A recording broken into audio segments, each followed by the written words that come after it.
Hello viewers, নমস্কার, আদাব, আসসালামু আলাইকুম। উত্তম রিয়াকশনের আরেকটি রিয়াকশন ভিডিওতে আপনাদের সবাইকে স্বাগতম। আমি উত্তম আছি আপনাদের সাথে। বন্ধুরা, আজ আরেকটি ইনফরমেশন ভিডিও নিয়ে আপনাদের মাঝে হাজির হয়েছি। আর ভিডিওটি নেওয়া হয়েছে ইনফোটক বিডি চ্যানেল থেকে। ভিডিওর টাইটেল হচ্ছে বাংলাদেশের প্রথম সমুদ্র রানওয়ে, বিশ্বের সমুদ্র ছোঁয়া রানওয়েগুলো, ইনফোটক বিডি, কক্সবাজার এয়ারপোর্ট। বন্ধুরা, অরিজিনাল ভিডিওর লিংক আমার ডিসক্রিপশনে মেনশন করা থাকবে। আপনারা চাইলে অবশ্যই চ্যানেলটি ভিজিট করতে পারেন এবং ভিডিওগুলো দেখতে পারেন, চ্যানেলটি সাবস্ক্রাইব করতে পারেন। আমার চ্যানেলে যদি আপনারা নতুন হয়ে থাকেন তাহলে অবশ্যই রিকোয়েস্ট করব চ্যানেলটি সাবস্ক্রাইব করে আমার পাশে থাকার জন্য। বেল আইকন অন করে অল করে রাখবেন পরবর্তী ভিডিও নোটিফিকেশন পাওয়ার জন্য। অলরেডি যেসব বন্ধুরা চ্যানেলটি সাবস্ক্রাইব করে আমাকে সাপোর্ট করেছেন তাদের প্রতি রইল অসংখ্য ধন্যবাদ। ভিডিওটা ভালো লাগলে একটা লাইক করবেন, শেয়ার করে আপনার বন্ধুদের দেখার সুযোগ করে দিতে পারেন। কমেন্ট সেকশনে লিখে অবশ্যই আপনার বহু মূল্যবান মতামত আমাকে জানাতে পারেন। তাহলে চলুন বন্ধুরা, দেরি না করে আগে ভিডিওটা দেখি। অফকোর্স আমার যে রিয়াকশন, আমার যে ওপিনিয়ন অবশ্যই আমি লাস্টে দিব।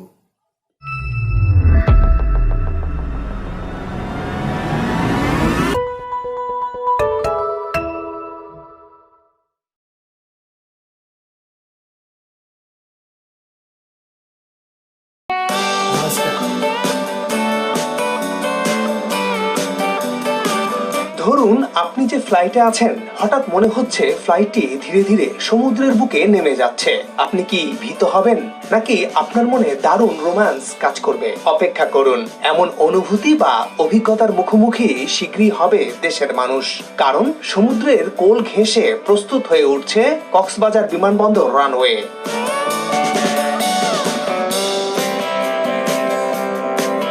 আন্তর্জাতিক বিমানবন্দর মানেই যেন এক অভিজাত এবং বিলাসবহুল স্থান। ঝাঁ চকচকে পরিবেশ, মোলায়েম মেঝে, উঁচু উঁচু ঝলমলে ছাদ, আলো, দোকান, সুন্দর পোশাক পরা লোকজন, সুস্বাদু খাবারের গন্ধ, সব মিলিয়ে একটা বেশ জমকালো ব্যাপার। বিমানবন্দরে প্রবেশ পথ থেকে শুরু করে বিমানে ওঠা পর্যন্ত সবই যেন ছবির মতো সুন্দর এবং গোছানো।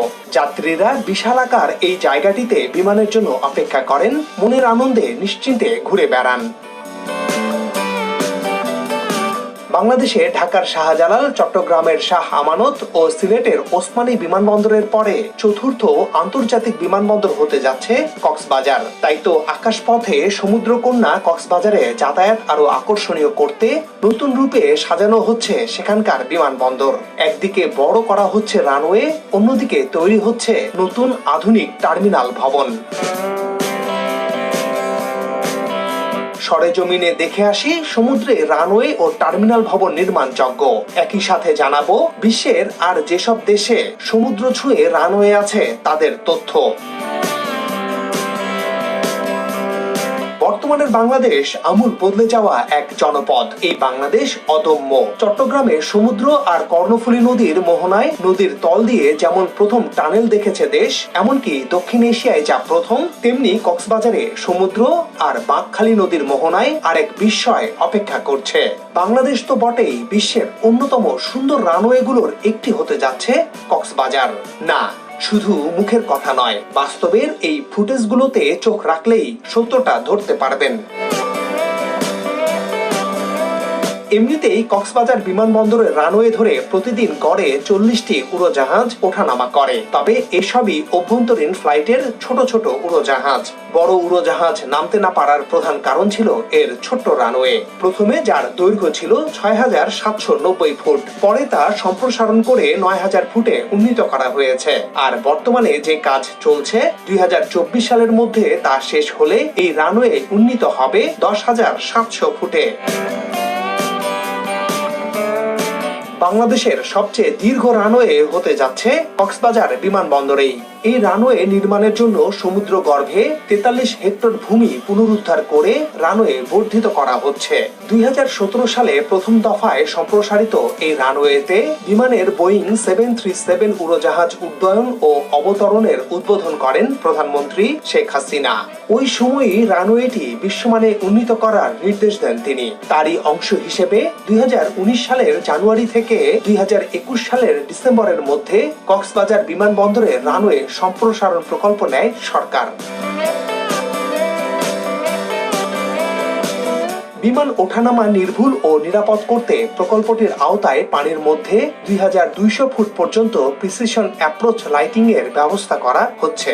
এছাড়া ইনস্ট্রুমেন্টাল ল্যান্ডিং সিস্টেম, নিরাপত্তা প্রাচীরের পাশাপাশি বাঁকখালী নদীর উপর নির্মাণ করা হয়েছে সংযোগ সেতু।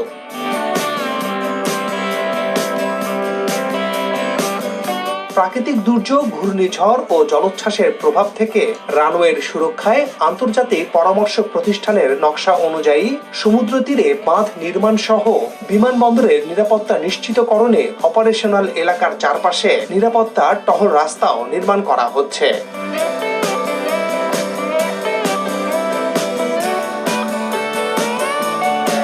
বর্তমানে রানওয়ের উত্তর পাশে বিশাল জলরাশি ভরাট করে সেখানে দৃষ্টিনন্দন রানওয়ের নির্মাণ কাজ চলছে। মালয়েশিয়া থেকে আনা বড় বড় বোল্ডার পাথর ফেলে নির্মিতব্য রানওয়ের দুই পাশে প্রতিরক্ষা বলয় তৈরি করা হয়েছে। প্রাকৃতিক দুর্যোগ কিংবা সামুদ্রিক জলোচ্ছ্বাসে রানওয়ে যাতে ক্ষতিগ্রস্ত না হয় সেজন্য বোল্ডার পাথরের উপর বসানো হচ্ছে বড় বড় সিসি ব্লক। বিদেশি প্রকৌশলীদের পরামর্শে রানওয়ের নির্মাণ কাজ চালাচ্ছেন 400-র বেশি শ্রমিক।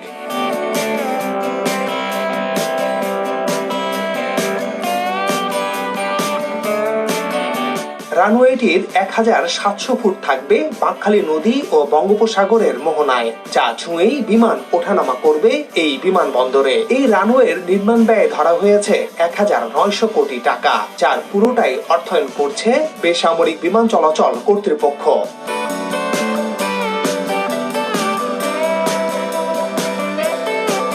কক্সবাজার বিমানবন্দরে বর্তমানে প্রতিদিন 40টি বিমান ওঠানামা করছে, তবে কাজ শেষ হলে এই সংখ্যা বাড়বে কয়েক গুণ। এজন্য বিমানবন্দরের সক্ষমতা বাড়ানো হচ্ছে, তৈরি করা হচ্ছে নতুন অত্যাধুনিক টার্মিনাল ভবন, যার কাজও চলছে সমানভাবে। এই প্রকল্পের আওতায় অত্যাধুনিক সুযোগ সুবিধা সম্বলিত 14,000 বর্গমিটার আন্তর্জাতিক যাত্রী প্রান্তিক ভবন ও আধুনিক কার পার্কিং নির্মাণ করা হচ্ছে। এছাড়া বিদ্যমান টার্মিনাল ভেঙে প্রায় 10 একর জমিতে ঢাকার হযরত শাহজালাল আন্তর্জাতিক বিমানবন্দরের আদলে দোতলা টার্মিনাল ভবন নির্মিত হবে। একসঙ্গে 1000 যাত্রী হ্যান্ডেল করতে সক্ষম হবে 1,10,000 বর্গফুটের প্যাসেঞ্জার টার্মিনালটি। অর্থাৎ একই সময়ে 500 যাত্রী দেশের বাইরে যেতে পারবেন এবং 500 যাত্রী বিদেশ থেকে দেশে আসতে পারবেন।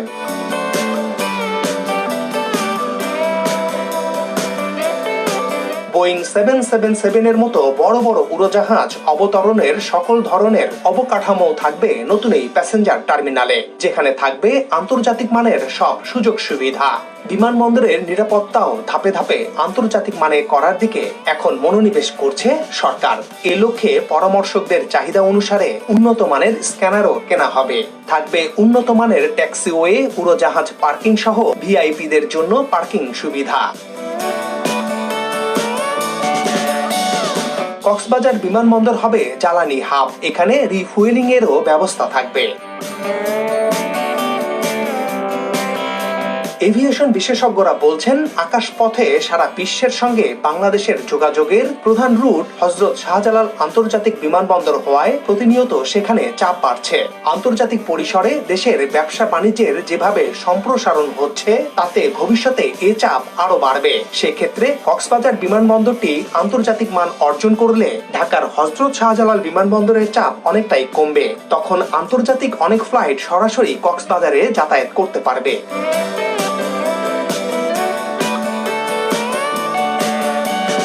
বিশ্বের সবচেয়ে বড় উড়োজাহাজ বোয়িং 777 এবং বোয়িং 747 মডেলের যাত্রী বোঝাই বিমানও এখান থেকে উড্ডয়ন ও অবতরণ করতে পারবে। তাছাড়া কক্সবাজার থেকে টেকনাফ পর্যন্ত বিশ্বের দীর্ঘতম সমুদ্র সৈকত ঘিরে আধুনিক সুবিধা সম্বলিত যেসব পর্যটন কেন্দ্র গড়ে তোলা হচ্ছে, তাতে বাড়বে দেশি বিদেশি পর্যটকের আনাগোনাও।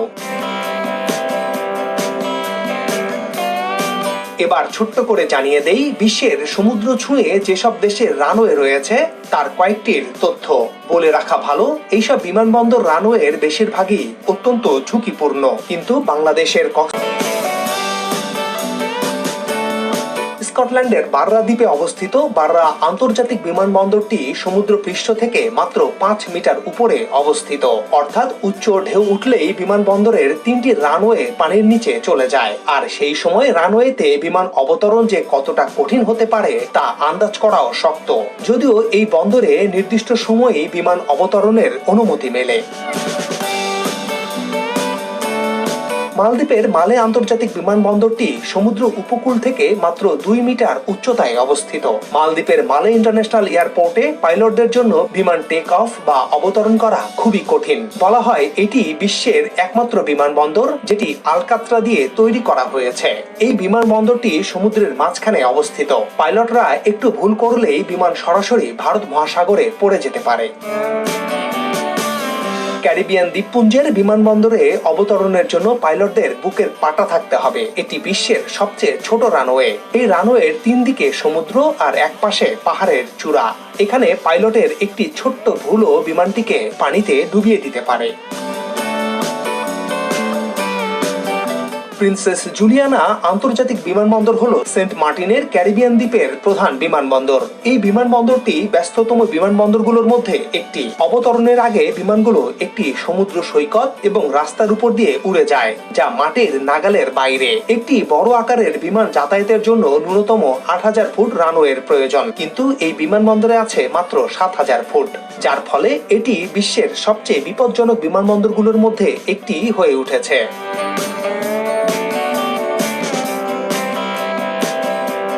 নিউজিল্যান্ডের রাজধানী শহর ওয়েলিংটনের রঙ্গোতাই শহরতলিতে অবস্থিত ওয়েলিংটন আন্তর্জাতিক বিমানবন্দর। এটি পূর্বে রঙ্গোতাই বিমানবন্দর নামে পরিচিত ছিল। শহরের কেন্দ্র থেকে 5.5 কিলোমিটার দক্ষিণ পূর্বে এর অবস্থান। ওয়েলিংটন আন্তর্জাতিক বিমানবন্দরের রানওয়ে মাত্র 6351 ফুট। এই বিমানবন্দরের চারপাশে জলাশয়, তাই পাইলটকে ল্যান্ডিং এবং টেক অফ পয়েন্ট সঠিকভাবে জানতে হয়। আজ এ পর্যন্তই, আবারও দেখা হবে উন্নয়নের অন্য কোন। বন্ধুরা, ভিডিওটি এখানেই শেষ হয়েছে। ভিডিওটা অনেক ইনফরমেশনে ভরা ছিল। জানতে পারলাম বিশ্বের কিছু খতরনাক এয়ারপোর্ট সম্পর্কে, রানওয়ে সম্পর্কে। স্কটল্যান্ড, মালদ্বীপ, নিউজিল্যান্ড, ক্যারিবিয়ান রয়েছে এরকম এয়ারপোর্ট। বন্ধুরা, বাংলাদেশের এয়ারপোর্ট বলতে ঢাকার শাহজালাল আন্তর্জাতিক এয়ারপোর্টটাই ছিল যে ইন্টারন্যাশনাল এয়ারপোর্ট নামে খ্যাত। সময় বদলাচ্ছে, সাথে সাথে বাংলাদেশের বৈচিত্র্যময় দৃশ্য বদলে যাচ্ছে। বর্তমান সময় অনেক বেশি বাংলাদেশকে ডেভেলপমেন্ট করার জন্য অনেক কর্মকাণ্ড করা হচ্ছে। এতে দেখতে পেয়েছি কর্ণফুলী নদীর নিচে যে টানেলটি তৈরি হয়েছে, সড়ক টানেল, সেটা দেখতে পেয়েছি। ইনফ্যাক্ট দক্ষিণ এশিয়ার প্রথম এই টানেলটি, সড়ক টানেল। আমাদের কলকাতায় রেলওয়ে টানেল আছে, কলকাতা হুগলি নদীর নিচে দিয়ে তৈরি হয়েছে, হাওড়ার সাথে জয়েন্ট হয়েছে, সেটা দক্ষিণ এশিয়ার প্রথম। বন্ধুরা, আমি মনে করি যে দেশের ইনফ্রাস্ট্রাকচার যতটা ডেভেলপমেন্ট হবে, সেই দেশের প্রেজেন্ট বিশ্বের দরবারে অনেক মূল্যবান হবে এবং সাদরে গ্রহণ করবে বিশ্ববাসী। বন্ধুরা, যে দেশের অবকাঠামো যতটা উন্নত হয়, সে দেশের জিডিপি তত দ্রুত গতিতে উপরের দিকে উঠতে থাকে। তার কারণ, অবকাঠামো যদি উন্নত না হয়ে থাকে, তাহলে সে দেশের ট্রান্সপোর্ট একটা বিশাল সমস্যার সৃষ্টি হয়ে দাঁড়ায়। এক জায়গা থেকে অন্য জায়গায় কোনো দ্রব্য হস্তান্তর করা ভীষণ কঠিন হয়ে দাঁড়ায়। বাংলাদেশের দিকে এক নজর দিলে, ঢাকার শাহজালাল আন্তর্জাতিক এয়ারপোর্টের যে থার্ড টার্মিনাল নির্মাণ হয়েছে, ভীষণ বিউটিফুল, ভীষণ সুন্দর, অসাধারণ। আগে কক্সবাজারে মানুষ বাই এয়ার আর বাই সড়ক যেত, বর্তমান সময় রেলেও যাতায়াত করতে পারছে কক্সবাজারে ভ্রমণ করার জন্য। বন্ধুরা, আমরা দেখতে পেয়েছি বাংলাদেশের অনেকগুলো এয়ারপোর্ট সম্পর্কে। Jessore airport, Chittagong airport, Cox's Bazar airport, Dhaka airport, Sylhet airport, Rajshahi airport দেখতে পেয়েছি। এক এক করে সব এয়ারপোর্টগুলো ডেভেলপমেন্ট করা হচ্ছে। তার কারণ, বাংলাদেশ এখন উন্নয়নের পথে অগ্রসর হয়েছে। এটা দেখে আমাদের খুব ভালো লাগে, আমরা খুব আনন্দিত হই। তার কারণ, ভারত কখনোই আগে বাড়তে পারবে না তার প্রতিবেশী দেশ যদি পিছনে থেকে যায়। তেমনি ভারতের সাথে পাল্লা দিয়ে বাংলাদেশও তার উন্নয়নের পথ শুরু করেছে। এটা দেখে আমাদের অনেক ভালো লাগছে। বন্ধুরা, যে সমুদ্রর সাথে যে রানওয়েগুলো, সেগুলো কিন্তু অনেকটাই ভয়ঙ্কর হয়ে থাকে, অনেকটাই ঝুঁকিপূর্ণ হয়ে থাকে। তার কারণ, বাই চান্স যদি মিস্টেক হয়ে যায়, তাহলে যাত্রী সহ বিমানটাই জলের নিচে চলে যাবে। যতটা না রোমাঞ্চকর, তার থেকে বেশি ভয়ঙ্কর এই সব রানওয়েগুলো। বন্ধুরা, আপনারা যদি চ্যানেলে নতুন হয়ে থাকেন আর চ্যানেলটি যদি এখনো সাবস্ক্রাইব না করে থাকেন, আমি রিকোয়েস্ট করব চ্যানেলটি সাবস্ক্রাইব করে আমার পাশে থাকার জন্য, বেল আইকন অন করে অল করে রাখবেন পরবর্তী ভিডিও নোটিফিকেশন পাওয়ার জন্য। অলরেডি যেসব বন্ধুরা চ্যানেলটি সাবস্ক্রাইব করে আমাকে সাপোর্ট করেছেন, তাদের প্রতি রইল অসংখ্য ধন্যবাদ। ভিডিওটা ভালো লাগলে একটা লাইক করবেন, শেয়ার করে আপনার বন্ধুদের দেখার সুযোগ করে দিবেন। কমেন্ট সেকশনে লিখে অবশ্যই আপনার বহু মূল্যবান মতামত। সবাই ভালো থাকুন, সুস্থ থাকুন। দেখা হচ্ছে নেক্সট কোনো রিয়াকশন ভিডিওতে। নমস্কার, জয় হিন্দ।